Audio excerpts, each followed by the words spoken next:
Muy buenas, bienvenidos al cuestionario. Hoy arrancamos nueva temporada con nueva ubicación, nuevo emplazamiento. Ya sabéis que normalmente estábamos en Plató. Bueno, pues en esta nueva temporada nos hemos venido al Museo del Grabado para hacer nuestras charlas, porque más que entrevistas son conversaciones que mantenemos, ya sabéis, con personajes importantes de la ciudad, gente que ha hecho algo destacado o gente que nos gusta, por lo menos durante un programa, dedicarle tiempo a conocer la trayectoria profesional, conocer también esa trayectoria personal.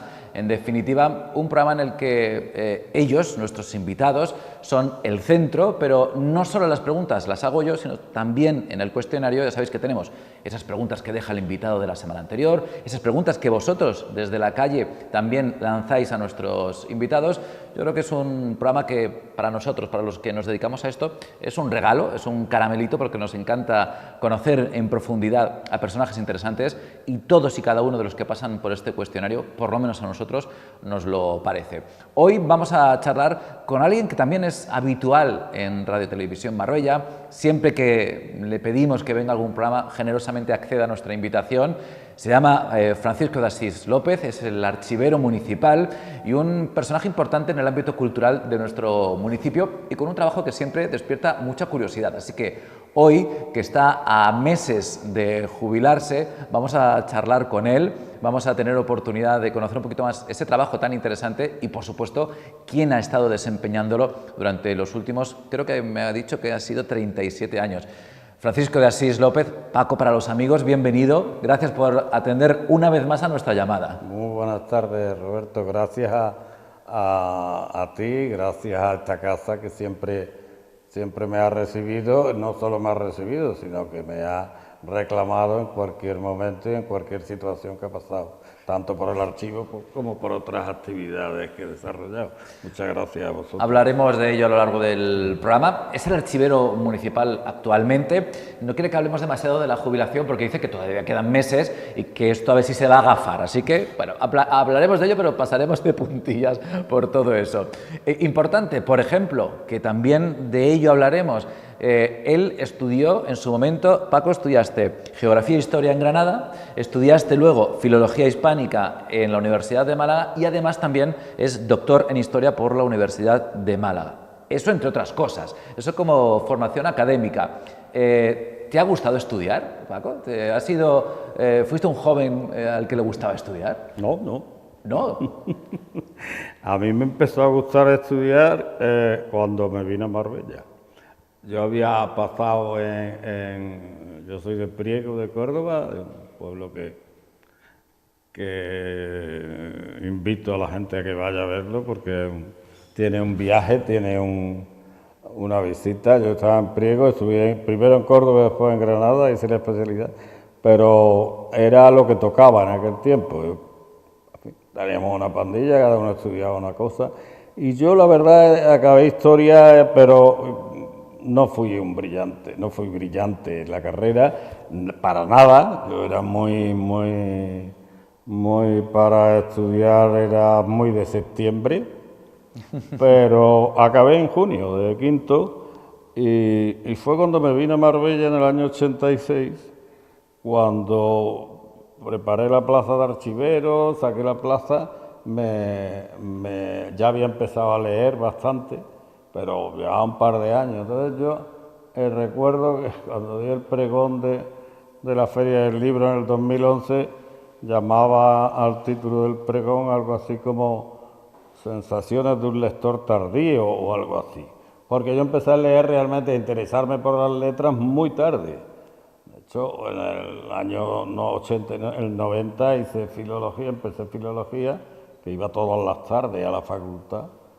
Y acabé en el 95 y después tardé porque me doctoré en Historia en el 2013, pero ya entre tanto pues me fui aficionando al estudio y a la lectura, a las dos cosas, descubrir el placer del estudio de muy mayor, pero a partir de los 30 años, de manera que no llevo tanto tiempo familiarizado con esa disciplina y con una disciplina que me salto cuando encarta, pero no hay necesidad de de tener esa, ¿no? esa rigidez de las disciplinas. Pero sí, me entusiasmé con los libros muy tarde, muy tarde. Nunca es tarde, nunca es Sí, tarde, sí, siempre está bien. Claro, a mí me parece que a los 30 años, o a los 28, o a los 30, 32, o 30, cuando sea, asume, realmente las carreras las puedes estudiar con más conciencia, con más aprovechamiento más tarde. A los 17 años que yo entré en la facultad, lo único que pensabas era en divertirte porque ibas a la capital, ¿no?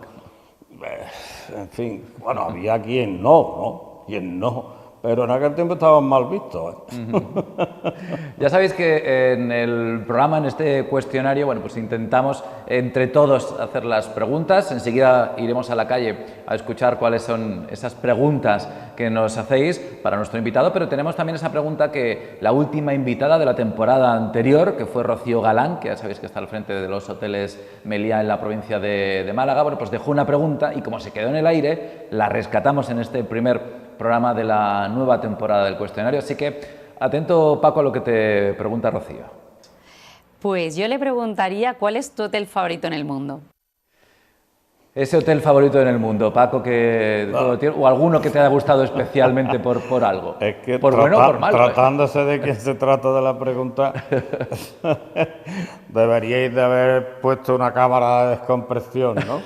Porque alguien que hubiera viajado más que yo empecé a viajar muy tarde también, lo mismo que a estudiar, pero en el mundo hay un hotel que me ha dejado muy marcado, que es en la plaza me la acaba de decir Isma, en Russell Square, en Londres, pero por lo que significaba el barrio de Bloomsbury, ¿no? Toda la zona de Russell, no lo sé, no recuerdo ni siquiera cómo se escribe, pero me imagino que es por Bertrand Russell. Creo que por Bertrand Russell, igual me corrigen rápido, pero allí, bueno, estábamos con el espíritu de Virginia Woolf y toda esta gente. Yo cuando vi que estaba en aquel barrio, aquel hotel, se me quedó. Pero del hotel que yo mejor recuerdo guardo por las connotaciones que me llevan más cerca, castellanas puras y muy... hotel un parador, es el de Santo Domingo de la Calzada, el Parador Nacional de Santo Domingo de la Calzada, que me parece una joya. Una joya dentro de los paradores españoles, me parece una joya. En cualquier caso, también he visto hoteles y estaban hoteles que me han parecido muy fastuosos y la verdad, pero no he tenido vivencias, ni siquiera me han dejado impresiones ni positivas ni negativas, nada, no he tenido... Bueno, pero nos quedamos con esa... los hoteles son lo que te marca en qué momento los vives y cuándo estás. O el barrio, el entorno, como te pasó en Londres, ¿no? Es verdad que no nos queremos centrar mucho en el tema de la jubilación, porque quedan meses, pero no sé cómo lo estás viviendo todo esto, de que se acerque ese momento en el que pues hay muchos trabajadores que sueñan con él, hay otros que no quieren que llegue. ¿Tú en qué punto estás? ¿Te hace ilusión? ¿Estás con sabor agridulce? ¿En qué punto te encuentras? Sí, tienes, como se dice, ¿no? Buena pregunta, ¿no? Porque precisamente me debato entre varios extremos. Porque, claro, mi idea inicial era aguantar, entre comillas, hasta el máximo, hasta los 70, pero en fin, las circunstancias me han hecho que me jubile antes, que me vaya a jubilar antes. Lo vivo con un expectante, ¿no? Con ciertas expectativas, pero que sin saber lo que viene, porque no sé cómo voy a encajar realmente el asunto de la jubilación. Nunca la situación, después de encontrar trabajo, la situación más novedosa desde el punto de vista profesional es la jubilación. Yo creo que soy relativamente joven, tengo aficiones y trabajos para mí, ¿no? No va a ser cuestión de ocupación, sino de cómo voy a encajar que ya no voy a ser el archivero municipal, no lo sé. No, Claro, no porque- es por un prurito ni de orgullo ni de nada. Pero ni de- llevas 37 años en el mismo puesto, con lo cual, claro, estás sí, marca. muy marca. identificado, ¿no? con Marca el puesto, demasiado. claro. Yo creo que estoy demasiado identificado y encasillado. Soy un actor. Es como un actor que hubiera hecho 37 años salvando El la mismo papel, distancia. El mismo papel. Verdaderamente cuesta. A pesar de que he tenido tiempos en los que estuve 3 años trabajando con Carmen Díaz en la Delegación de Cultura oficiosamente, pero de facto hacía las labores de director de cortijo y llevaba el asunto de las actividades literarias, de las conferencias, historias y demás, novelistas. Fue una etapa maravillosa que dejé 3 años y medio, dejé el archivo, pero yo trabajaba desde mi despacho y además en ningún momento perdía de vista el archivo. Pero claro, en ese tiempo la verdad es que después noté la falta en ese sentido de control. Dejé abandonado a mi compañero del archivo durante esos 3 años y medio. Vamos a escuchar algunas de las preguntas que nos llegan desde la calle. Hemos salido a ofrecer la oportunidad a los viandantes de que le preguntaran al archivero municipal alguna inquietud, alguna duda, y bueno, pues como es lógico, siempre es una profesión, y seguro que ahora nos contará Paco, ha tenido que explicar muchísimas veces a qué se dedicaba y en qué consistía. Vamos a ver qué es lo que pregunta la calle. ¿Cuántos archivos tiene el archivero municipal? El número de archivos, pregunta esta ¿Cómo? mujer. Perdón. El número de archivos. ¿Cuántos archivos tiene el archivo? Supongo que será el número de documentos, de elementos que guarda el archivo. Lo que pregunta es el número de documentos. Claro, no. Debería entendía que era el número, son 4 archivos los que tenemos, pero efectivamente el número de documentos no lo podemos saber. Y de hecho eso me lo han reprochado algún archivero de Pata Negra, de esos que son los de los archivos nacionales, ¿no? Chancillería, Simancas, Histórico Nacional. Y dice, ¿cómo que no sabes el número de documentos? Digo, porque no hemos tenido tiempo de picar todos los documentos, ¿no? Entonces yo lo único que puedo hablar es de unidades de instalación, que son de cajas, legajos, antiguamente los legajos. Pues debemos de tener del orden aproximadamente unos 200.000 cajas en lo que es el archivo.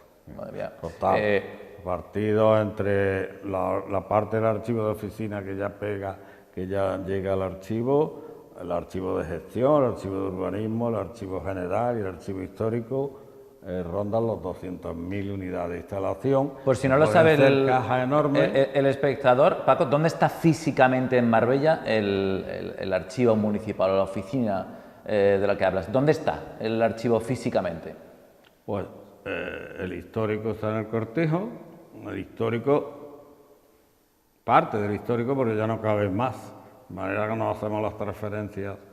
El general, el archivo central está en el edificio Horizonte, en lo que es el patronato de recaudación detrás. Hay 2 plantas, 2 sótanos, que ocupamos uno con 500 metros cuadrados. El archivo de urbanismo, que tenemos exclusivamente urbanismo, está en la calle Portada, en lo que era la antigua comisaría y anteriormente el matadero. Esto ya los viejos del lugar y los propios entenderán de qué hablo. Y el archivo de gestión, que está actualmente en el Centro Social Miraflores, en el Parque Miraflores. Y una parte también de ese mismo archivo tenemos en el Palacio. A depósitos, hemos intentado crear un sistema archivístico de transferencia cuando se cumplían los plazos de un expediente determinado, de una documentación, pues pasa, ¿no? Desde su valor administrativo a su valor histórico. Entre medias hay una serie de procesos donde tienes que ir seleccionando si ese documento es susceptible de conservarse siempre o eliminarlo, porque el metro cuadrado de Lógico. suelo en Marbella vale Claro, mucho. no se puede archivar todo. No podemos, es imposible. tenemos que conservar información, Claro. no documentación. Claro. Hay mucha información que se repite, obviamente.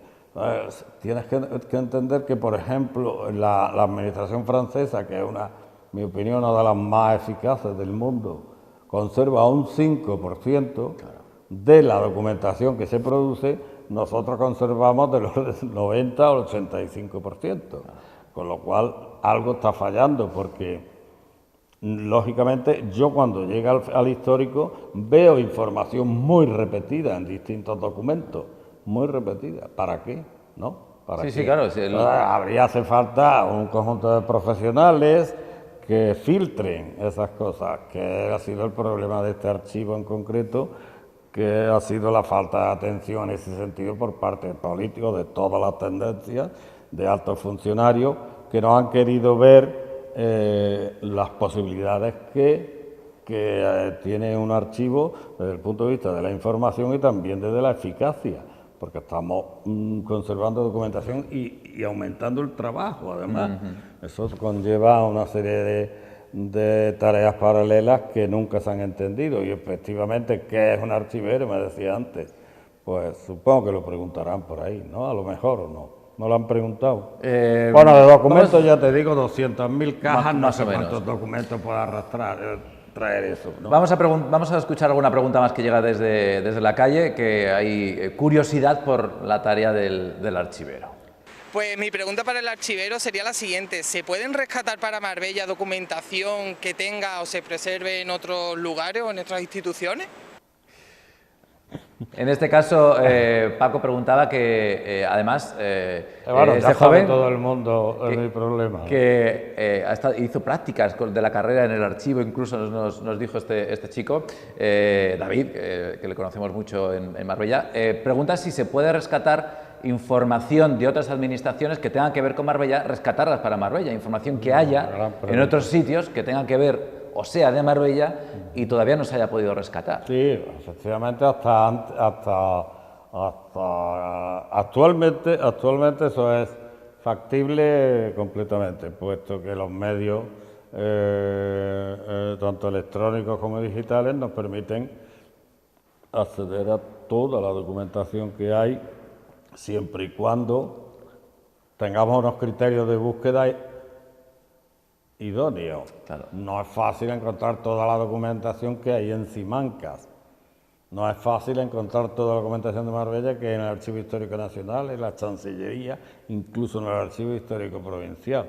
Pero sí bastante, porque los investigadores han avanzado mucho en ese sentido, y eso sería una tarea de digitalización que, bueno, como todas las tareas, implica un contrato, implica un compromiso firmado por parte de la administración local, del ayuntamiento, de adquisición de fondos. Hay un fondo muy interesante que afecta, y que ya hace tiempo que lo está pidiendo José Luis Casado, de Bellagarza, de San Pedro, que es el archivo del Marqués del Duero. El archivo del Marqués del Duero lleva tiempo intentando que toda la documentación que tiene ese archivo referente a la colonia de San Pedro se pueda consultar desde cualquier medio, ¿no? Ya sea físicamente, porque se imprima, y eso es un trámite de identificar la documentación y solicitarla. En cualquier caso, cualquier archivero puede ponerse en contacto, yo me puedo poner en contacto con el Histórico Nacional, pero eso comporta una serie de trámites por parte del Histórico Nacional, que no es el Archivo Municipal de Marbella. El Archivo Municipal de Marbella me llaman o me piden a través del registro de entrada, y nosotros proporcionamos digitalizado todo aquello que se puede consultar, porque, lógicamente la protección de datos y demás. Pero el Histórico Nacional, el Simanca, el Archivo General de la Administración, el Alcalá de Henares, tiene una política de sección de documentos, de Paco, reproducción. y cómo llegaste al archivo? ¿Por qué te presentaste a esa plaza? ¿Cómo fue la historia? ¿Cómo llegas aquí y te interesas por esa plaza? Sí, yo estaba en una playa muy tranquila, había venido a ver a mi novia y llevaba 3 días tomando el sol y llegó y me dio un boletín, una hoja de un boletín fotocopiado y me dijo que ya se habían acabado las vacaciones. ¿Es tu novia? Sí. Vale ya de hacer el vago a trabajar. Y entonces en agosto del 86 me puse a preparar las oposiciones que al final convocaron en febrero del 87. Desde agosto hasta, desde 4 o 5 de agosto hasta... Yo había trabajado ya en cualquier caso, había sido archivero en Almedinilla, que era un pueblo muy cercano a Priego, que ahora es famoso por una villa romana preciosa que han descubierto, pero que cuando yo entré a aquel archivo en el año 83 era una cárcel, era una cárcel pura, como las cárceles del oeste, un sótano, con los barrotes que hacía 100 años justos que no se había abierto. Ostras. 100 años justos, ¿no? Tuvimos mucho tiempo para poder abrir aquello y toda la documentación tenía más de 100 años, de 100 años para atrás. Año 83, y estuve 2 años allí, 2 años que estaba cerca de Priego, estuve trabajando como archivero contratado por la Diputación. Pero ya después ya tenía cierta familiaridad con la... ¿Y ese archivo que te encuentras cuando consigues la plaza, cómo era? ¿Había habido un archivero antes o...? No, bueno, sí, yo tengo la historia del archivo, lo tenemos recogida en varias publicaciones, pero como archivero nombraban en 1865 o 66, nombraron a una persona, a un funcionario, como encargado del archivo. Dimitió, volvieron a nombrar, eran de apellido Belón, los dos que tengo del 19. Y después ya no se vuelve a mencionar nada del archivo. No se vuelve a mencionar nada más que cuando ha habido algún saqueo o algún motín, como pasó en el año 1909, 9 al 12. Eso lo tiene recogido Lucía Prieto, pero en fin, tengo allí la información que hubo un motín de mujeres del barrio que vino y quemó y sacó todos los papeles de secretaría y del archivo, ponía. O sea que te encontraste prácticamente todo por hacer, que te encontraste un archivo en el que había que hacer todo. Un almacén. Un almacén te encontraste. Un almacén de papeles. Tenía muy repartido, tenía el almacén que lo llevaba un conserje, pues tenía por materia, por negociados tenía colocado y luego por los nombres de los funcionarios que lo habían bajado. Había otro en el edificio San José, en la calle Vázquez Clavel, que tenía 1,30 metros por ahí de alto, el local, tenías que entrar, yo mido 1,68, ¿no? Yo estaba allí muy incómodo, aparte de las ratas, pero bueno, allí rescataba mucha documentación. Cuando yo entré al archivo, yo creí que me iba a encontrar, claro, siempre piensa con mucha... No me esperaba que fuera un sótano y que pasase 12 años que pasé en aquel sótano. Pero yo le pregunté al jefe de personal que me bajó, digo, y miré aquello, digo, esto no puede... ¿Esto cómo va a ser? 300 metros cuadrados, 400 metros cuadrados llenos de cajas de archivos. Digo, ¿qué hago? Dice, usted sabrá que ha sacado la oposición, ¿no? Digo, pues... todo lo que lleva de teoría da igual. Claro, esto no es la prehistoria, es el año 1987, en Marbella del 87. El o sea que, 2 de marzo. Que no es la prehistoria. No. Es el momento en el que realmente Marbella se incorpora a una tónica general, que era cuando los licenciados en historia empezamos a encontrar salidas, y fue paralelamente a la toma de conciencia del patrimonio documental, la primera que se produce, porque solamente había archivos a nivel nacional, claro, y provincial. Los archivos locales estaban todos abandonados, todos eran un puro almacén y cada funcionario sabía dónde tenía sus papeles. Pero a partir de ahí, cuando ya pasaba el tiempo, los llevaban o los quemaban o lo llevaban a sitios donde se olvidaban y se pudrían completamente. Vamos a seguir escuchando preguntas que llegan desde la calle. Antes de hacer la pequeña pausa para la publicidad, vamos a escuchar una de las preguntas que nos habéis dejado vosotros cuando hemos salido con la cámara. ¿Cuántos documentos muy antiguos guarda? ¿Cuánta cantidad? Este caballero pregunta por los documentos antiguos. ¿Cuántos documentos muy antiguos hay? Por los que son documentos históricos, ¿no? Tenemos ¿Hay mucho? una fijación con la cantidad. Sí. Más que el número, si tenemos mucho, ¿no? Si hay un volumen grande. Muy poco comparado con... el primer documento que tenemos en Marbella data de 1504. Te cuenta, Marbella se rinde en 1485 a Fernando el Católico y el concejo, lo que es el ayuntamiento de la ciudad, se pone en marcha lentamente porque los primeros documentos que se citan en Simancas, eso tendría que hablarlo algún historiador local, opinar, pero más o menos creo que son de 1490 cuando se empieza a citar Marbella, el concejo. El 1493 se la dota del escudo, de las armas y de cómo está configurado actualmente por los Reyes Católicos. O sea que te estoy hablando de 1504, el primer documento, estamos hablando de los primeros pobladores cristianos. ¿Qué pasa? Que la documentación del archivo municipal, del histórico municipal, se alimenta fundamentalmente del Fondo Baztán, de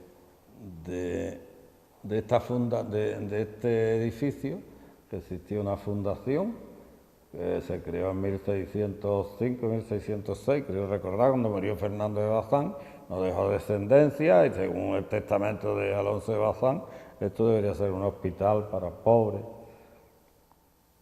con muchas propiedades, creó mucha documentación, se generó mucha documentación. Esa documentación tuvo la suerte de conservarse aquí y no en el archivo municipal o en el ayuntamiento, que los franceses entraron a saco, y no entraron a saco, sino tomaron Marbella y bueno, pues destruyeron mucha documentación para calentar a los caballos, ¿no? Eso era lo normal, ¿no? Aquí entraba un pequeño compañía o algo, mandada por un sargento, vete a saber, y bueno, pues no tenían esa conciencia. Los franceses tienen una centralización muy fuerte, tienen una conciencia de la documentación muy alta, no, la gente con un grado de conciencia administrativa, que ya te digo yo, para mí es la administración por naturaleza, más o por antonomasia, ¿no?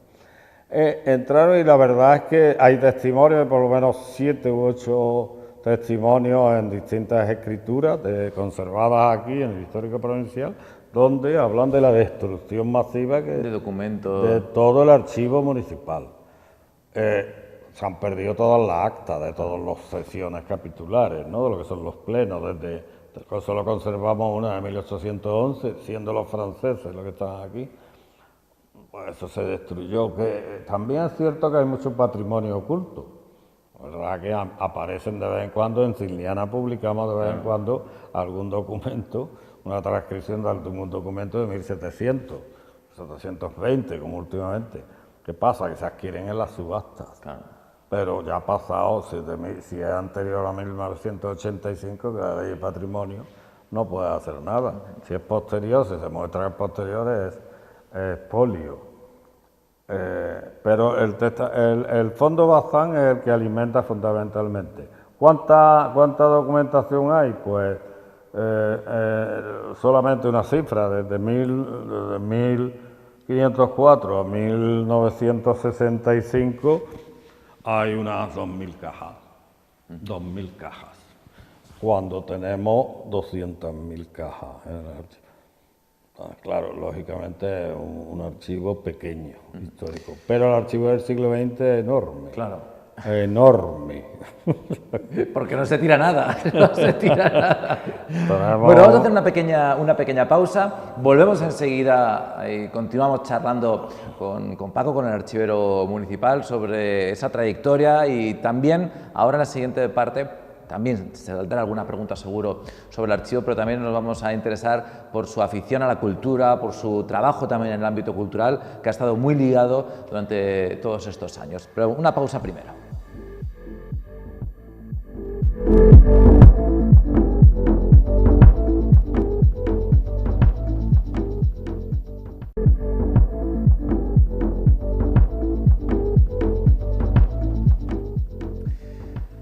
Seguimos adelante en el cuestionario, este primer cuestionario de esta nueva temporada. Por cierto, recordad que a través de nuestra página web podéis consultar cualquiera de las entrevistas, cualquiera de las charlas que hemos tenido a lo largo de estas temporadas pasadas. Hoy estamos estrenando temporada conociendo un poquito más al archivero municipal, a quien ha estado al frente del Archivo de Marbella durante los últimos 37 años, que es Francisco de Asís López. Paco, para los amigos. Paco, no te he preguntado por el nombre, que ese es otro caballo de batalla que tiene Paco durante toda la vida, que el nombre es Francisco de Asís y López es el apellido. No, pero claro, sí. Y estamos siempre poniéndoselo mal. Sí, no es ninguna novismo. Lo único que pasa es que Paco López hay... En mi pueblo había bastantes, pero aquí en Marbella hay un montón. Y claro, cuando firmaba algún artículo hacía Francisco López, ¿y quién eres? Entonces me han confundido muchas veces, me confundían con varios Paco López que escribían. Y digo, se acabó esta, voy a firmar Francisco de Asís López, que me lo encontré en la partida de nacimiento. ¿No lo sabías? Claro, como cuál es mi carnet de identidad, venía Francisco de Asís López, pero claro, no es ninguna pose, porque al fin y al cabo soy Paco, ¿qué más da? Bueno. Pero a la hora de firmar, sí, y luego a la hora de presentarme alguna vez, o hablar de mí alguna vez han dicho Francisco López de Asís, sí. o Francisco no sé qué, o Francisco de Asís a secas. También es cierto que hay un santo que siempre me acuerdo, que es Antonio María Claret. Sí. Y había un consejero en la Junta de Andalucía, se llamaba debe ser de Gobernación, hace muchos años, se llamaba Antonio María Claret García. Claro, su nombre era Antonio María Claret, claro. A los claretianos. Claro, él decía, bueno, el señor don Antonio María Claret, y ya todo el mundo sabía quién era, pues era su nombre. Y era solo el nombre, no el nombre y apellido, curioso. Bueno, ya sabéis que tenemos también preguntas que llegan desde la calle, así que vamos a escuchar una de esas preguntas que habéis dejado a través de nuestra cámara en la calle. Pues venga, ¿en qué consiste tu jornada laboral? ¡Hala! Esto seguro que se lo han preguntado a Paco muchísimas veces. ¿En qué consiste la jornada laboral del archivero? Exactamente. Desde que entra hasta que sale, ¿qué hace el archivero? Eso me lo han preguntado desde mi hijo hasta mi padre. A mí también me lo preguntan, ¿eh? Piensan que mi jornada laboral es este ratito que estoy aquí delante de la cámara, el resto parece que no existe. De hecho, para explicarnos a nosotros mismos qué es lo que hacemos, incluso se han escrito libros para los archiveros. Juan Cruz Mundet, el último, dice, ¿qué eres tú, archivero? O algo así, ¿no? Bueno, el archivo es una disciplina, la archivística, que lleva ya años circulando, ¿no? Entre las disciplinas universitarias, se imparte en distintas carreras, pero en fin, la archivística, como la biblioteconomía, la biblioteconomía es distinta en muchos sentidos, porque los libros son varios, o sea, no es como el documento, que es único. No puedes catalogar un documento igual que un libro, porque el libro se sacan 300.000 ejemplares, o sea, para ese libro ya hay un número de CDU que se llama, ¿no? Para ese libro y para todos los que se parezcan a ese libro. Pero después y si ves las bibliotecas, pone las iniciales de la novela, incluso las iniciales del autor. Tú lo encuentras rápidamente, el archivo no. El archivo, cada documento tiene unas características especiales. Entonces hay una normativa bastante ya muy estandarizada a nivel internacional, ¿no? De cómo hay que clasificar la documentación y sobre todo, sobre todas las cosas, cómo ofrecer esa información al público, cómo darla, digamos, ya hecho más o menos que las búsquedas sean lo más sencillas posible, y a la administración, porque el archivo tiene una doble vocación, la del servicio público puro y servicio a la administración. Yo tengo que atender tanto al ayuntamiento como al ciudadano. Prácticamente también, bueno, quizás seamos, sí, bueno, intervención también les pasa, ¿no? Hay ciertos servicios, pero nosotros tenemos bien establecida nuestra vocación, vamos, la profesión es el servicio es público y de privado, de personal privado y de la administración. Para llevar todo eso adelante y llevar toda la documentación, tenerla preparada para servirle, hace falta dotarla de una organización, organizar la documentación, clasificación, que se llama inventariación. Todo eso tiene una serie de grados.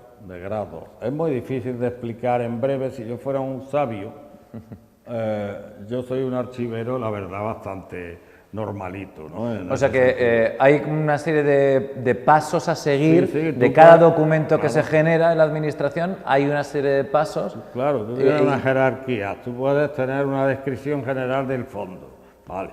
Aquí tenemos X cajas X cajas no, o sea, una serie pues son de personal, otras del Fondo Baztán, otras que son de la guerra, de asuntos militares, de policía. Poco a poco tú tienes una descripción, después vas descendiendo en esa descripción. Entonces va a nivel de secciones, a nivel de serie, hasta llegar al nivel documental, al nivel del expediente o de la unidad documental.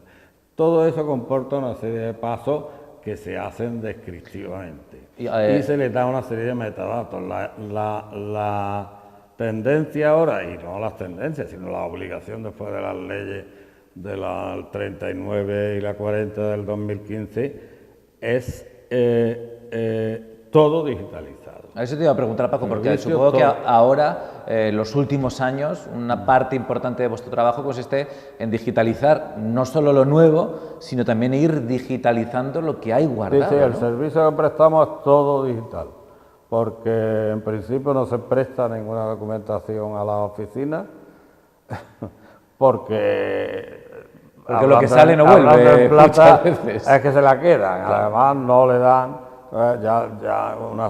Hicimos unas instrucciones donde todo se digitaliza, que ya se queda digitalizado para siempre. Y al servicio público también, todo se digitaliza. Estamos implantando ahora mismo un programa, llevamos 8 meses con la implantación de un programa archivístico que era una idea que teníamos desde hacía 20 años y siempre piensa que ten cuidado con lo que deseas, ¿no? Porque es terrible para un tecnófobo como yo, ando dentro de la brecha digital, meterte a configurar un programa de archivo, ¿no? Que tenemos una empresa detrás y un programa que dentro de unos años, enseguida lo vamos a tener disponible, pero que va a servir para que tanto desde el portal del archivo, tanto los usuarios externos del ayuntamiento como los internos, los propios funcionarios, accedan a la documentación que se les pueda permitir. Una ventaja, pero todo eso es previa digitalización de todos los fondos posibles. Ahora mismo hemos conseguido que cada depósito, cada archivo tenga el plotter y la multifunción, de manera que las máquinas van a pleno rendimiento ahora mismo. Tenemos muchos miles de expedientes, de documentos digitalizados ya. Digo miles, digo cientos de miles de documentos digitalizados. Ya alguna vez he venido aquí a la casa, a la televisión, y con la estadística y el estadillo que me pasaba el digitalizador de aquel momento, y recuerdo que hace 4 o 5 años andábamos por unos 170, 180 mil documentos, ¿no? Ahora mismo estamos muy por encima de eso, muy de duplicar y quintuplicar esa cantidad. Esa cantidad lo tenemos en servidores, se lo tenemos puesto en urbanismo y se lo proporcionamos a los particulares que lo solicitan. Todo digitalizado. De lo que se trata el programa es de la autenticación, que esos documentos valgan administrativamente. Y efectivamente eso va a valer. Eso vale. Se va a sustituir. ¿La documentación nueva que se digitaliza, la física se destruye? No, por ahora no. Es que estaba pensando, según hablaba Paco, digo, bueno, lo mejor de todo... Si de mí dependiera... Es que lo digital no ocupa espacio. Ahora, si se sigue guardando todavía... Lo cierto es que la administración electrónica viene a sustituir a la administración en papel. Y a partir de ahora, pues ya los se genera menos, ¿no? Son electrónicos, claro. De manera que no existen en papel, excepto porque te quiera imprimir alguna, pero no existen en papel, de manera que hasta estas fechas prácticamente ya sabemos que el aumento va a ser más lento, espacio necesario para albergar toda esa documentación va a ser mínimo, de manera que ya hemos llegado al colapso absoluto, pero a tiempo. Y yo ahora mismo, pues mi idea sería unificar todos los archivos y tener un ahorro de personal también, porque tenemos 5 locales que hay que atender todo y cada uno, pues una unificación de los archivos y sería ideal, pero eso lo dejo como idea porque no sé. Será cosa del sucesor. No, tiene que ser cosa de algún político o algún alto funcionario. Yo siempre he dicho que quien tiene que realmente quien dispone las políticas en materia interna son los altos funcionarios. Son políticos, llegan, pero realmente quien maneja el asunto es el funcionario que lleva. Toda la razón. Vamos a seguir escuchando preguntas que llegan desde la calle. Vamos a ver qué inquietudes a la hora de ofrecer la posibilidad, ¿no?, de lanzar una cuestión al archivero. Yo le preguntaría a Paco si está contento con lo que tiene, con los medios que tiene para dar respuesta al ciudadano, a las consultas que el ciudadano pudiera hacerle de documentos, evidentemente. Ya respondo yo que no, pero Paco te pregunta que si estás contento con las herramientas que tienes para dar salida a todo el trabajo que hay en el archivo. Ya supongo yo que no. Nunca, es imposible, ¿no?, que estemos... Curiosa, que interesante porque que alguien de la calle se pregunte si... se preocupe de que un departamento en concreto del ayuntamiento tenga o disponga de la herramienta, es interesante. No disponemos absolutamente ni del 20% ni del 30% de lo que tendríamos que disponer, sobre todo precisamente por esa dispersión que hay de archivos, que es imposible, ¿no? Y luego por una política de personal que a nosotros particularmente no nos ha favorecido, pero que es imposible, o sea, no te disponemos de personal especializado. Que un archivo como el de Marbella, ten en cuenta que es el segundo archivo municipal de la provincia a muy poca distancia del de Málaga, en cuanto al número de documentos, ¿no? Teniendo en cuenta que el archivo municipal de Málaga, el histórico, es enorme y es un gran archivo y tienes, la última vez tenía 7 archiveros, 6... Bueno, archiveras, perdón, como dice Luis Mateo Díaz, la cuerpa, le llama él, pues son todas archiveras. Pero 7 archiveros titulados superiores. Y luego todo el personal técnico que comporta de ahí para abajo una estructura del archivo. Si tuviéramos una estructura del archivo que no fuera un archivero y personal sin especializar, que trabajan en lo suyo y de una forma verdaderamente profesional, pero sin especializarse, ese es el gran problema del archivo. Uno de los grandes, la falta de estructurar un departamento. Intervención, secretaría, cualquiera, sanidad, todo está estructurado. Tiene un jefe, tiene un jefe de negociado, un jefe de servicio, urbanismo, ¿no? Todo muy estructurado. El archivo siempre ha sido el pariente pobre de todo esto, pues un jefe y lo demás pues nada. Hemos llegado a estas 12 personas, pero realmente no rinden como ahora mismo, ya te digo, a tope, pero no rinden como si estuvieran especializados. Necesitamos una serie, fundamentalmente, estructurar el archivo y personal especializado. Paco, también, para no hablar solo del archivo, has estado muy ligado a la vida cultural de Marbella. Te conocemos de varios ámbitos y bueno, pues todos muy relacionados pues, con las letras, con la cultura. Has estado al frente del colectivo Cilniana durante, tengo aquí varios años, del 16 al 21 estuviste de presidente, pero bueno, pues formando parte, a día de hoy sigues formando parte de Cilniana, ¿no? Sí, claro. Con la revista, es decir, que has tenido una inquietud cultural grande, ¿no?, en tu trayectoria. También, bueno, todo empieza porque al fin, lógicamente por mi vocación, era normal que tendiera a ese mundo. Pero desde la posición de archivero todavía más, ¿no? Todavía más porque los historiadores locales fueron los primeros en organizarte, ¿no? En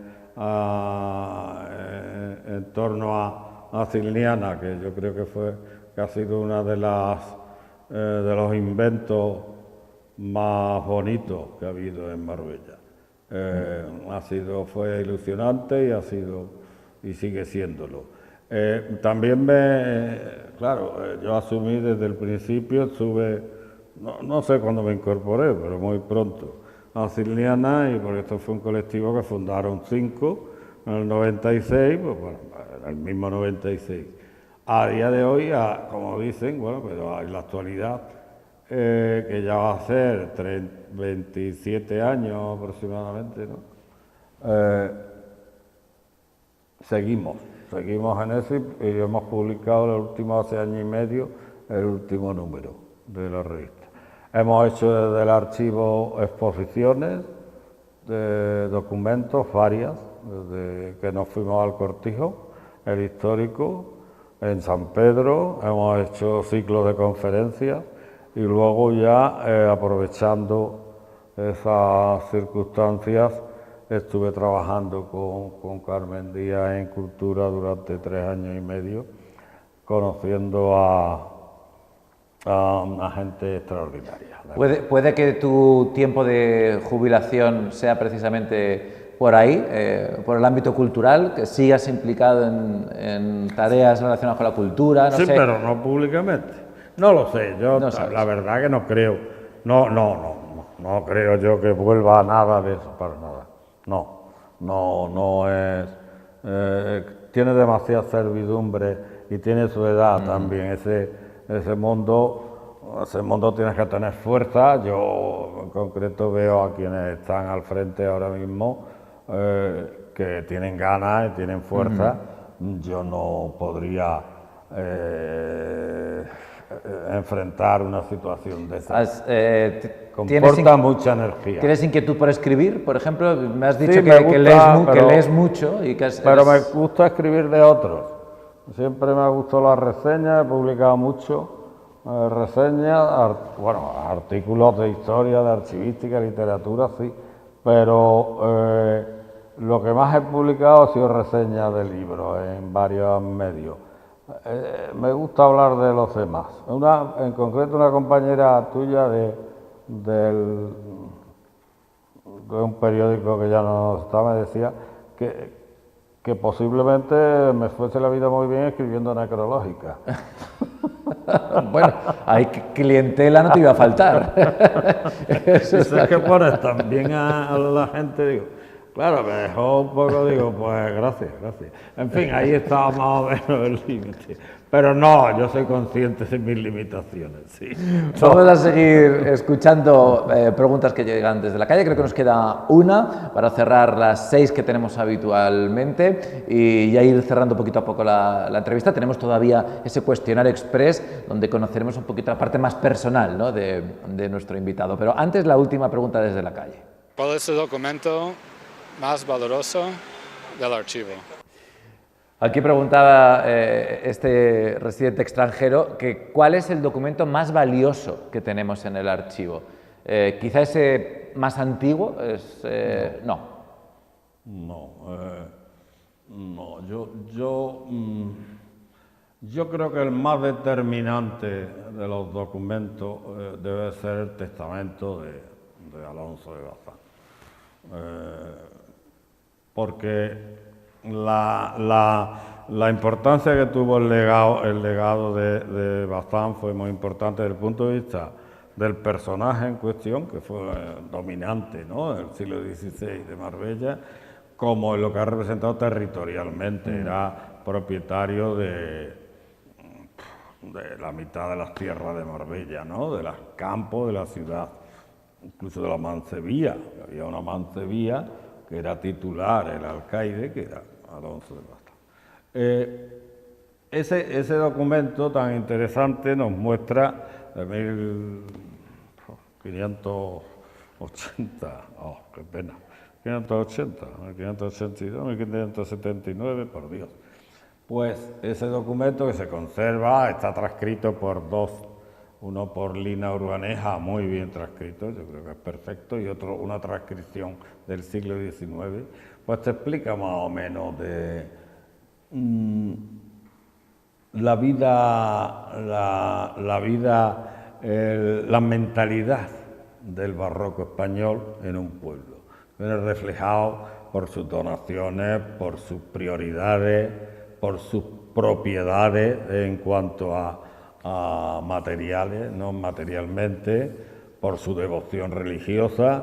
Lo que era el barroco español, yo creo que se concentra mucho en ese documento. Ese documento tiene 100 páginas, 100 y algo, no recuerdo. ¿Está digitalizado, Paco, ese documento? Sí, está digitalizado y publicado, y está en la página Pero si a del alguien le archivo. interesa, que Sí, ahora sí, que lo ha dicho hay Paco, que lo busque. transcribirlo, pero la transcripción se pone siempre que se pida el permiso adecuado, que no hay ningún tipo de problema, porque lo tramitamos nosotros, puedes disponer de la transcripción perfectamente. Qué bueno, qué bueno. La transcripción no está publicada, no está en internet, porque, ya te digo, necesitamos del permiso de la autora, pero yo creo que ese es el documento.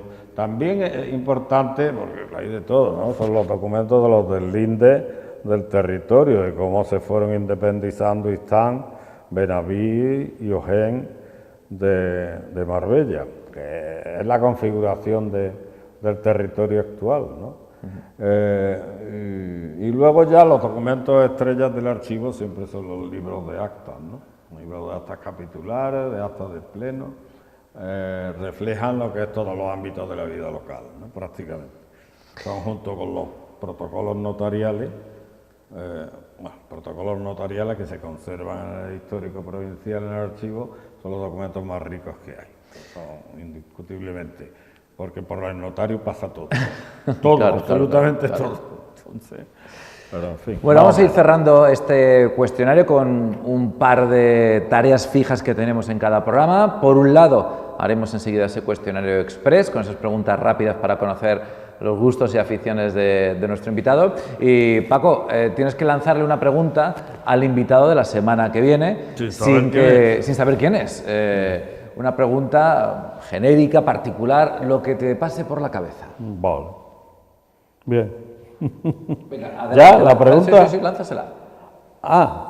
Yo creía que me iba a dar más tiempo. No, quizás le preguntaría quién es el personaje más significativo que cree de Marbella, Marbellí, y por qué, ¿no? ¿Por qué? Tanto actual como antiguo, da igual, ¿no? Es la pregunta que yo le haría, porque el marbellerismo y la marbellería y el marbellés y los marbellenses y el marbellí, hay ciertas discrepancias acerca de la relevancia de ciertos personajes. Yo le preguntaría eso, ¿quién sería el personaje relevante y por qué? El más relevante y por qué. Interesante pregunta, Paco, no esperábamos menos. ¿Algún dato rápido para conocer un poquito más a Paco? No sé, ¿tienes mascota, Paco?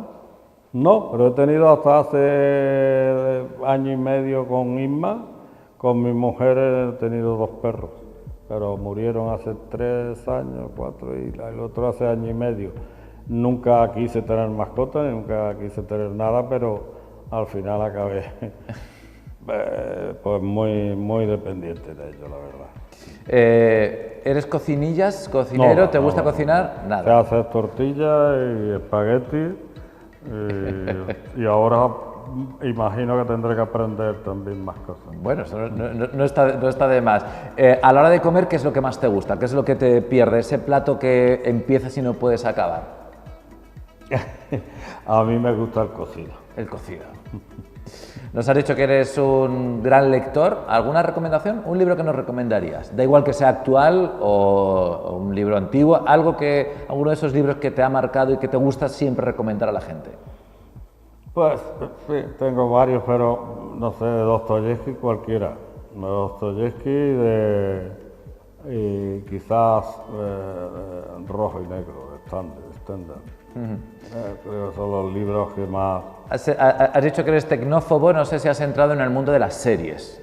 Ahora con las series de televisión, ahora sí, que se ven por claro, plataformas, claro. ¿te gustan las series? Incluso las turcas. Recomiéndame una serie que te haya gustado. Hombre, la mejor para mí, además, yo creo que esa hay unanimidad en Los Sopranos, ¿no? Pero últimamente he visto Hermanos de Sangre, que no sé cómo está traducida al inglés, yo no traduzco, pero una serie bélica, pero me ha parecido que es muy buena, de una producción americana del 2001, o sea, producida por Spielberg y Tom Hanks. Y hasta ahora era inédita en español, doblada, no sé si sería... Y es sobre un episodio, bueno, varios episodios después del desembarco de Normandía. Bélica pura, que se traduce en un antibelicismo palmario, es tremenda, ¿no? Pero es la última que me ha dejado más en cuanto a calidad, creo. Paco, sin contar Marbella, ¿cuál es tu ciudad favorita del mundo? Se lo tienen que quitar a Londres y no sé cuál puede ser ahora mismo. Ahora mismo no lo sé, porque realmente Londres me dejó un poco... Me gustaría conocer Nueva York, no lo conozco, pero me temo que es difícil dejar cara a Londres. Bueno, pues de momento Londres, lo de Nueva York lo apunta en la lista de cosas que hacer a partir de la primavera, ahí tiene cosas que hacer Paco próximamente. Y la última pregunta con la que siempre cerramos, si tuviéramos una lámpara mágica, frotamos, sale un genio y nos da un deseo, pero es un deseo que es un regalo para Marbella. ¿Qué le regalarías a Marbella? Lo que sea, no hay ni presupuesto ni nada, es un genio omnipoderoso. A ver. ¿Qué le regalarías a Marbella? Un museo arqueológico. Un museo arqueológico. Buen regalo también, ¿eh? Muy buen regalo. Paco, pues ha sido un placer charlar contigo. Hemos disfrutado mucho, hemos aprendido mucho y enhorabuena por estos 37 años en el archivo. Bueno, es el mero transcurso del tiempo también. Bueno, pero es día a día, sí, 37, con sus subidas y bajadas, como lógicamente toda la trayectoria profesional. Que disfrutes de esa merecida jubilación, que llegue en el tiempo que tiene que llegar y que bueno, nos sigamos encontrando. Ahora que a partir de primavera tendrá un poquito más de tiempo, pues le robaremos algo de tiempo para tener en la tele, que siempre es magnífico charlar con él. Por supuesto. Gracias, Paco. Muchas gracias a vosotros. Nosotros nos despedimos, nos vemos en el próximo cuestionario, como decimos habitualmente. Ya sabéis que a través de la página web rtvmarbella.tv, ahí tienes todos los cuestionarios para que los puedas volver a ver en cualquier momento. Muchas gracias y hasta el próximo.